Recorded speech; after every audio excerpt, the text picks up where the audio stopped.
It's interesting when we look at information that is prophesied, because whenever we're looking at something that's prophesied or channeled, we're having to look at information that's already being filtered through a human, which means it's kind of like playing cosmic telephone. And we are entering a time when the most important parameter for determining what is true and what is truth is, how does it land for you? How does it feel in your body? How does your gut, your body, your heart, your visceral response feel in response to this information? I do not have the answers. And I want to be really clear up front. I don't have the answers. We're entering into a time when we are in the unknown to a certain degree. And I don't have the answers. I'm going to share with you some possibilities, but I don't want you to ever think that I have the answers. And I want you to trust yourself. I want you to trust your own response to how this lands for you.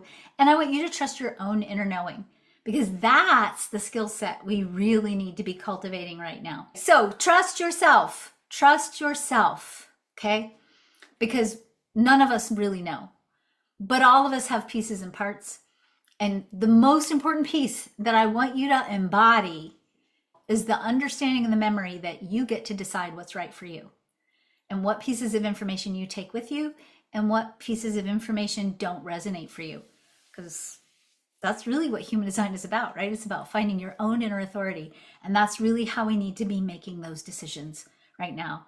We can't reason or rationalize our way through this kind of change, because we're not having a logical change. We're having an evolutionary shift. And so trust yourself. My second goal today is to give you hope, and hopefully to inspire you. So I want you to trust yourself, and hopefully you'll leave a little bit inspired and full of hope, because hope and inspiration are energies that are powerful and creative. And we are in a time of what I think is the age of inspiration. We've been in the age of information. We got plenty of that. Now we need inspiration and know what to do with it. So, all right, you ready? I want you to take a moment. Unless you're driving, don't do this. But if you're driving, just listen. But if you're not driving, take a moment, settle down, relax, settle in. Hopefully you have a really nice comfy seat. And let's just use our imagination for a minute. And I want to invite you into imagining it's 2035. And I'm going to be reading this. So know that I'm speaking to you, even if I'm reading this for a moment. So it's 2035. That's not too long from now. You just finished your work for the week. You're heading home, and the pace of life feels different now. There's less urgency, and there's more presence. You spend your days doing work that's meaningful to you. Maybe you're mentoring young entrepreneurs, restoring ecosystems, creating art, teaching, building sustainable technologies, caring for elders, or helping communities solve problems. Whatever your work is, it feels connected to who you are. You are valued not simply for what you produce, but for the unique gifts and the perspectives that you bring the world. And as you make your way home, you notice how much the landscape has changed. The giant billboards that once reminded you of everything you supposedly lacked are gone. In their place are community gardens, murals painted by local artists, and gathering spaces where people come together to share meals, stories, music, ideas. The constant pressure to consume has softened. Children no longer grow up surrounded by thousands of messages telling them they're not enough. Instead, they are surrounded by reminders of beauty, creativity, and belonging. Success looks different now, too. When people gather, they're less likely to ask, "What do you do?" and more likely to ask, "What are you creating? What's alive in you? What are you learning?" We celebrate parents raising thoughtful children. We celebrate elders sharing wisdom.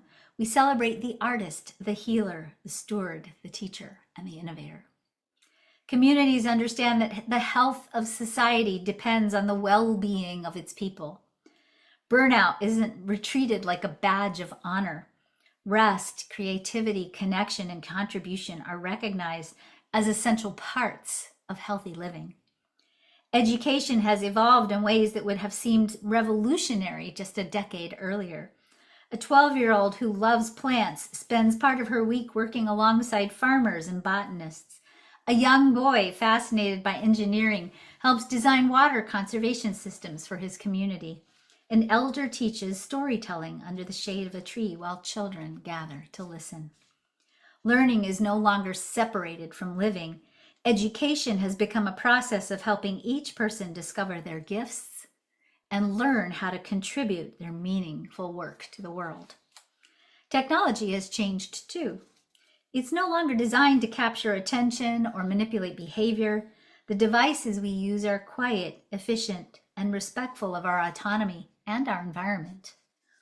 Information is available when we need it, but it no longer follows us everywhere, demanding attention. Your personal data belongs to you. Your biological information belongs to you too. Technology serves as a tool to support human flourishing rather than capitalizing on human vulnerability. Transportation reflects the same values. High-speed public transit connects cities, small towns, and rural communities. People can live where they feel most connected and still participate in a larger society. A family in a farming community collaborates daily with researchers in a city. An artist living in the mountains teaches students from around the world without leaving home. The boundaries that once divided us have become more permeable, and people feel rooted in their local communities while remaining connected to the broader human family. Perhaps the most significant change is one that's difficult to measure.